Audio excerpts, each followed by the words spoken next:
Hola, ¿qué tal amigos de Cubanet? El carácter represivo e inhumano del régimen castrista contra la oposición se intensifica en un momento crítico que sume a la isla de Cuba en una grave crisis de salud producto del coronavirus. Uno de los grupos más vulnerables en este momento son los presos políticos. Me conecto directamente con José Daniel Ferrer, líder de la Unión Patriótica de Cuba, quien nos revela lo que significa vivir en una cárcel de la dictadura y el daño humano que esto provoca. José Daniel, gracias por la oportunidad de conversar contigo aquí en Cubanet. Cuéntanos, tu liberación coincidió con el azote de la pandemia en Cuba y la amenaza a las cárceles cubanas. ¿Qué pensaste tú cuando te dijeron que serías liberado? Cuando ya era evidente que el régimen nos pondría en libertad o que al menos nos sacarían de esos antros de maldad y terror que son sus cárceles, en lo primero que pensé y que ya venía pensando durante todo mi encierro fue precisamente en cómo potenciar al máximo posible nuestro activismo, nuestra lucha a favor de la libertad, la democracia, el respeto a los derechos humanos y el bienestar de la nación. Sabía que me iba a encontrar una situación mucho más difícil, mucho más compleja a nivel nacional y también a nivel internacional por la pandemia del coronavirus. Y sobre todo sabía que debía evaluar con qué contábamos después de 6 meses de duros golpes contra la organización, contra la Unión Patriótica de Cuba. La policía política del régimen castrocomunista había estado atacando a fondo a nuestros coordinadores y a nuestros activistas con la intención de hacerlos desistir, de quebrantar su voluntad y de obligarlos a abandonar la lucha.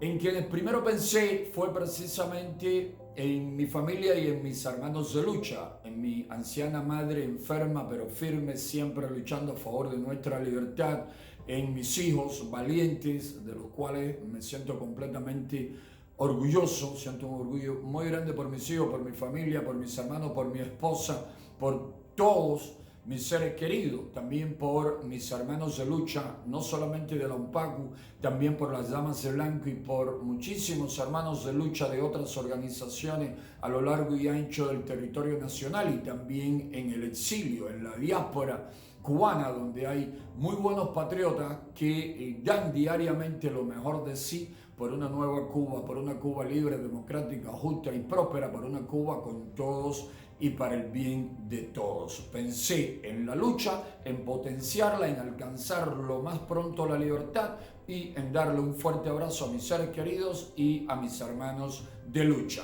¿Cómo calificas esos 6 meses prisionero del régimen?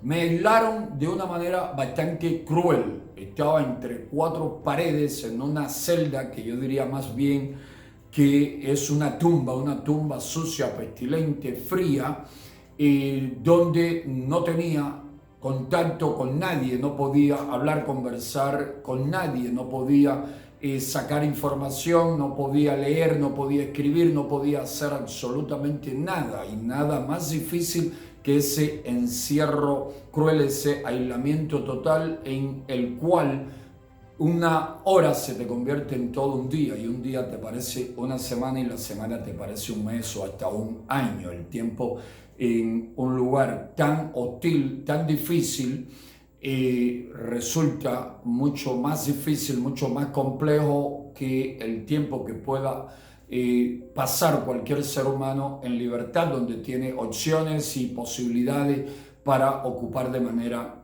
positiva, ¿no?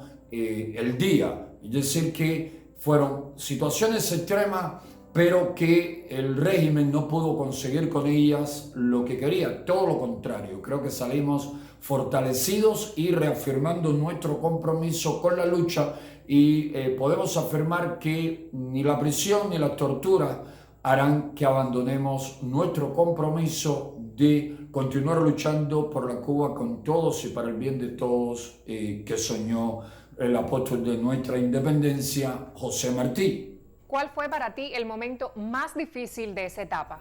El momento más difícil durante estos 6 meses, te diría que resultaba precisamente el momento en que podía ver a mis hijos y a mi esposa y que apenas podía darle un abrazo en aquellas condiciones hostiles y con la presencia rodeado completamente de carceleros dispuestos a atacar si había cualquier tipo de protesta de parte nuestra.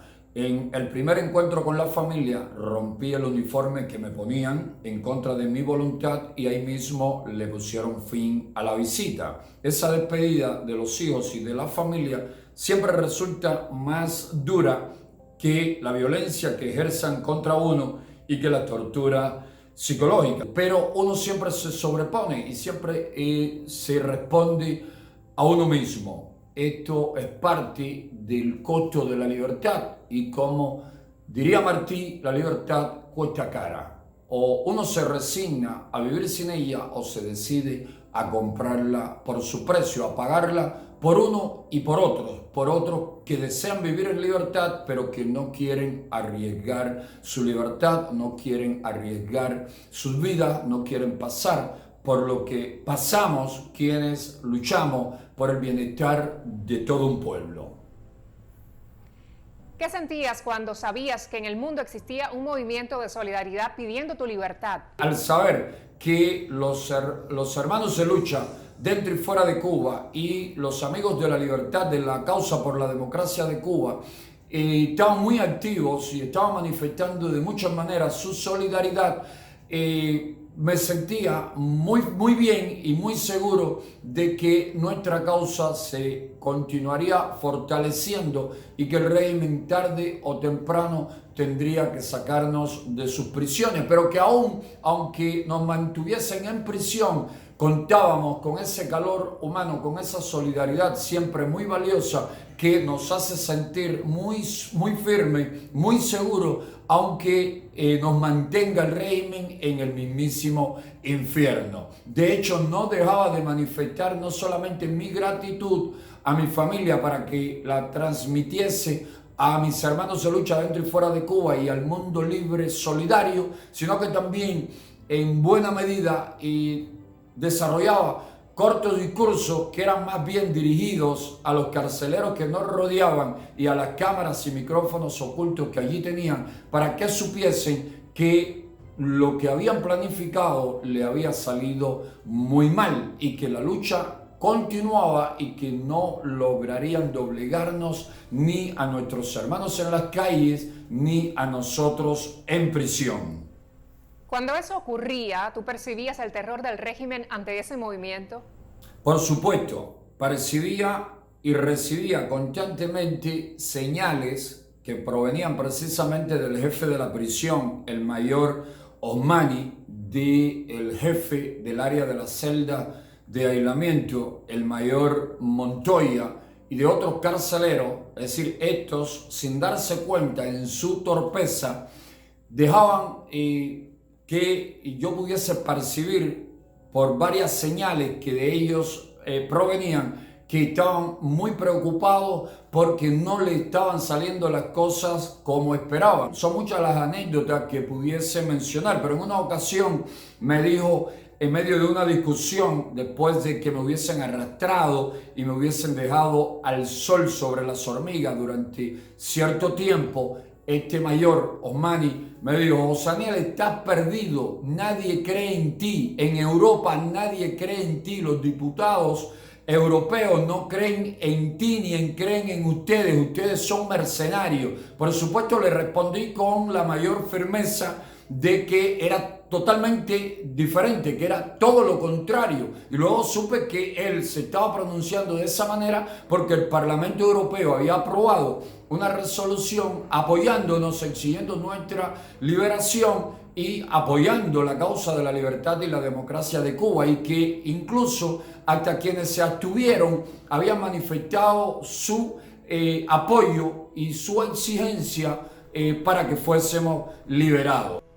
¿Puedes describir la sensación que viviste cada vez que tuviste que separarte de tus seres queridos en las pocas visitas que el régimen te permitió? El momento en que tiene el prisionero político que despedirse de su familia siempre resulta muy duro, como te decía anteriormente, es un momento mucho más duro que los momentos en que resultas víctima de torturas físicas y psicológicas. Recuerdo un momento en que mi hijo, Daniel José, de apenas meses de nacido, me acariciaba una oreja y me la acariciaba, jugaba con mi oreja. Y mi hija de 2 años y meses, Daniela Patricia, inmediatamente se me acercó también y quiso imitar al hermanito y también me acariciaba la oreja.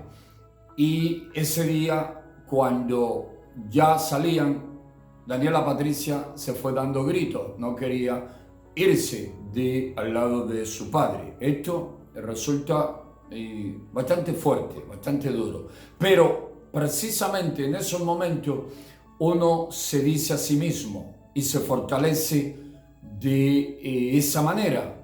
Por mis hijos, por mi familia, no me puedo rendir. No me puedo rendir porque luego no podría mirarles a la cara sin sentir vergüenza. Si me rindo, si me doblego, si me acobardo, por mis hijos, por mi pueblo, por mi gente, por quienes confían en mí, no me puedo rendir y tengo que resistir toda la maldad, toda la crueldad de la tiranía. ¿Pensabas en tu madre en la cárcel? Todo el tiempo pensaba en mi madre, pensaba en mis hijos, en mi esposa, en mis hermanos, en mis sobrinos, pero sobre todo pensaba en que cada domingo, cada día de mi encierro, mi madre no solamente estaba protestando, manifestándose en las calles, en Versalles, en el Versalles, frente al Versalles, en la calle 8 y en otras partes donde fue también con mi hermano Luis Enrique y otros familiares y muchos amigos y muchos buenos cubanos a exigir nuestra liberación. Sabía que estaba mi madre y mi familia orando todo el tiempo por nuestra libertad, por nuestra salud, por nuestras vidas. ¿Cómo fue, José Daniel, volver a escuchar a tu madre tras ser liberado? Volver a escuchar a mi madre, a mis hermanos y a otros familiares muy queridos que viven fuera de Cuba fue muy emocionante. Ese tipo de emociones que son muy difíciles de describir, muy intensas, muy, fuertes, inolvidables. Martí decía que solo quienes han conocido el infortunio extremo disfrutan de la completa felicidad. Y ese momento, ese reencuentro, aunque sea a través de WhatsApp, a través de un teléfono móvil, resulta un momento tan pero tan feliz que yo diría que no existe felicidad mayor, no hay momentos que puedan compararse. ¿Cuál es el impacto de tu ausencia física en la UNPACU? Los ataques del régimen contra la UNPACU han venido creciendo a lo largo de más de 8 años de lucha. Pero en mi ausencia, el régimen decidió atacar mucho más a fondo con la intención de destruir la organización. Y lograron quebrar algunos, lograron incluso convertir en traidores a unos pocos, pero la mayoría dentro y fuera de Cuba se mantuvo muy firme. Varios coordinadores y activistas sobresalieron con su firmeza, con su coraje, con su valor y fueron víctimas, objeto de muchos ataques, de golpizas, incluso de encarcelamiento, de violencia en las prisiones, de tortura con la intención de hacerlos desistir de la lucha, que abandonasen la UNPACU, que se convirtiesen en traidores o que abandonasen el país. Fueron momentos muy difíciles, no solamente para mí y para los que estaban en prisión, sino también para nuestros hermanos y familiares en las calles, en nuestros pueblos, en nuestras ciudades, en nuestros campos, donde la lucha no paró, no cesó en un momento. Y se mantuvieron no solamente nuestros proyectos sociales, sino también el activismo político a lo largo y ancho del territorio nacional. ¿Quién hubiera sido José Daniel Ferrer en una Cuba libre de castrismo? Creo que si hubiese nacido en una nación libre y democrática, con total libertad, o abogado o escritor o ambas cosas, eso hubiese sido el sueño de José Daniel Ferrer si no hubiese tenido que enfrentar a la más cruel tiranía que ha conocido el hemisferio occidental. Tu mensaje, José Daniel, para aquellos cubanos que sueñan con la libertad de Cuba y para aquellos que han perdido la esperanza. A mis compatriotas dentro y fuera de Cuba, que sueñan con una Cuba libre, justa, próspera, fraterna, les recuerdo que estamos en un muy buen momento y que en la medida en que combinemos nuestros esfuerzos, nuestras energías, nuestras habilidades, talento, nuestro deseo de luchar por esa Cuba libre, justa, próspera y fraterna, pues más pronto la tendremos. En la medida en que avanzamos juntos, mano a mano, por conquistar la libertad, pues la libertad se encuentra mucho más cerca. A los cubanos que han perdido la fe, que han perdido la esperanza en que con nuestros propios esfuerzos y la solidaridad internacional podemos ponerle fin a la tiranía y hacer de Cuba una nación donde los cubanos puedan vivir con libertad, con derechos, en prosperidad, con bienestar, y que los cubanos podamos alcanzar las más altas cuotas de felicidad, les digo que precisamente los tiranos, precisamente los verdugos de los pueblos pueden salirse con las suyas, porque hay siempre entre los oprimidos muchos que prefieren mirarles de rodillas y no enfrentarles con firmeza y con valor.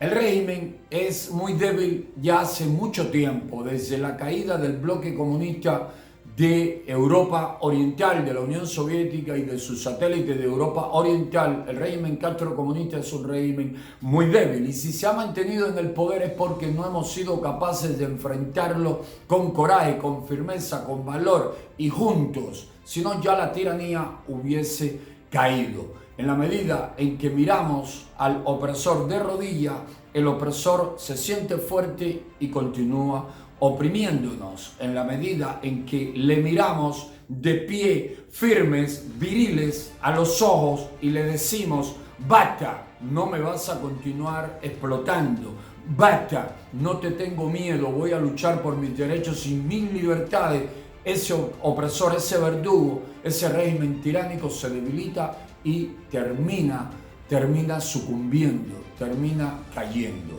Vivimos momentos muy positivos para alcanzar la libertad y la democracia que todo cubano honesto desea, que todo buen cubano sueña. Basta con que decidamos levantar nuestro espíritu, basta con que decidamos mirar de frente al opresor y que aunemos esfuerzos para conquistar esa Cuba que tanto deseamos, que tanto queremos y que tanto nos merecemos. Es más lo que se pierde por el temor y la inacción que lo que se pierde cuando enfrentamos a la tiranía con firmeza y valor. Es más lo que se gana lo más grande a lo que puede aspirar un ser humano, la libertad y la dignidad, y eso solo se consigue con la lucha firme, decidida y valiente, luchando de frente contra el opresor, enfrentando